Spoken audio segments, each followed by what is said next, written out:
गुरु भक्तों का प्रसंग। जिस शिष्य को गुरु के वचनों में श्रद्धा, विश्वास और सद्भावना होती है, उसका कल्याण अतिशीघ्र होता है। महापुरुषों के अनुभव का यह वचन जिनके जीवन का अंग बनता है, वे ही गुरु भक्ति के रहस्य को समझकर गुरु तत्व अर्थात ब्रह्म का साक्षात्कार करने के अधिकारी बनते हैं। हमारे शास्त्र इस बात के साक्षी हैं। ऐसे ही एक सत शिष्य हो गए श्री नारायण देवाचार्य। उनकी अपने गुरु श्री हरिवंश देवाचार्य के प्रति अद्भुत निष्ठा थी। गुरु आज्ञा का पालन करने में वे प्राणों तक की बाजी लगाने में संकोच नहीं करते थे। उनके गुरुदेव की आज्ञा थी सब प्राणियों में सर्वेश्वर प्रभु का अधिष्ठान जान सबसे प्रेम करना, भय किसी से न करना। वे हमेशा गुरु के इन वचनों का अभ्यास करते। एक बार वे कुछ लोगों के साथ परशुरामपुरी से पुष्कर राज जा रहे थे। मार्ग में सिंह के दहाड़ने की आवाज सुनाई दी। साथी भाग खड़े हुए, पर नारायण देवाचार्य गुरु वाक्य में निष्ठा रखते थे, इसलिए सिंह में भी सच्चिदानंद स्वरूप अपने परमेश्वर सर्वेश्वर के ही भाव में थे। वे आगे चलते गए।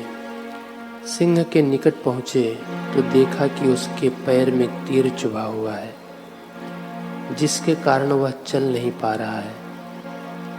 उन्होंने अपने हाथ से उसका तीर निकाल दिया। सिंह मंत्र मुग्ध सा देखता रहा। नारायण देवाचार्य ने उसके सिर पर हाथ फेर के पुचकारा। पात्र से जल लेकर उसके ऊपर छिड़का और श्री सर्वेश्वर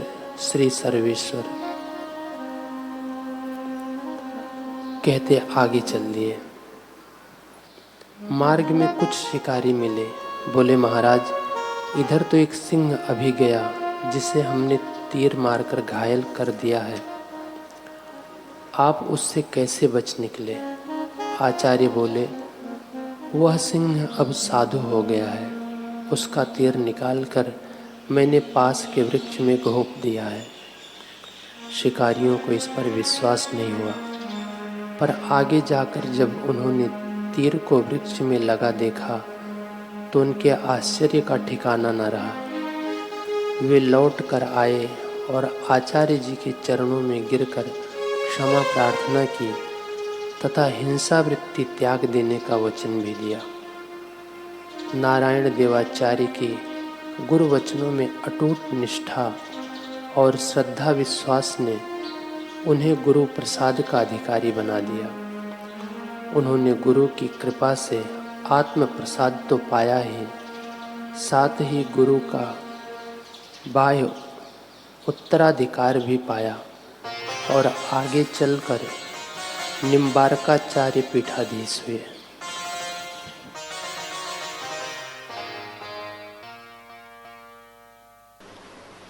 एक निष्ठा का दूसरा एक प्रसंग है। एकनाथ जी के आश्रम में गाओबा नाम का उनका एक भक्त था। भोजन में वह पूरण पोड़ी ही खाता था। रोटी सब्जी दाल चावल दूसरा कुछ उसे अच्छा नहीं लगता था। लोग उसका नाम भूल गए, पूरण पोड़ा कहकर बुलाने लगे। परंतु उसकी अपने गुरु के प्रति भक्ति बहुत थी। एक दिन एकनाथ जी महाराज ने गाओबा को बुलाया कि बेटे, आज मैं तेरे को मंत्र दीक्षा देता हूँ, तो उस मंत्र का जप करना। गाओबा ने कहा, गुरुजी, मैं तो एक जप करता हूँ। गुरुजी ने कहा, तूने किसी और गुरु से दीक्षा ली है क्या? नहीं, मेरे को आप पूर्ण गुरु मिल गए हैं। मैं फिर और कहीं से दीक्षा क्यों लूँ? गुरु जी ने कहा, मैंने तो तुझे दीक्षा दी नहीं। शिष्य बोला, पर मैं जप करता हूँ। गुरु जी बोले, कौन सा जप करता है तू?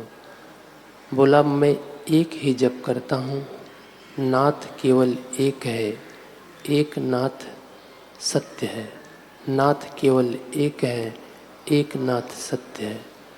गुरुदेव, मैं आपके नाम का ही जप करता रहता हूँ। एक नाथ जी ने देखा कि लोग भले ही से कुछ भी समझते हों, इसकी तो रग रग में गुरु भक्ति समाई हुई है।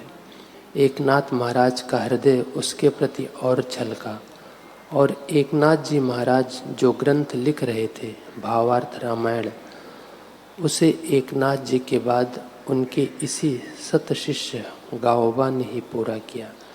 कैसी है गाओबा की गुरु चरणों में निष्ठा।